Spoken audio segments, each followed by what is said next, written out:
আসসালামু আলাইকুম। হ্যাঁ গাইস, কি অবস্থা সবার? আশা করি আপনারা সবাই ভালো আছেন। সবাইকে জুম্মা মোবারক। জুম্মা উপলক্ষে আজকে মোটামুটি একটু ফ্রি, একটু বাইরে আসলাম। আমাদের বাসার থেকে 1/2 কিলোমিটার দূরে বর্ডার।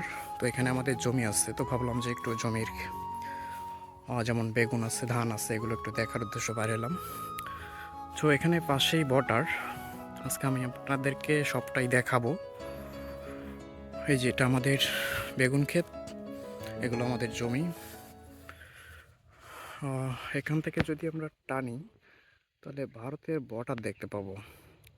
এই যে দেখেন ভারতের বর্ডার।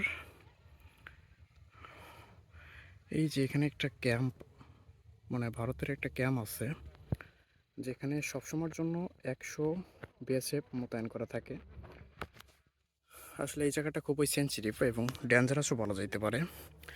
আর কিছুদিন আগে যে একটা ঘটনা ঘটছিল সেটা হলো যে এই যে এইদিকে যেমন 12 জনকে পুশ ইন করা হয়েছে এই দিক দিয়া।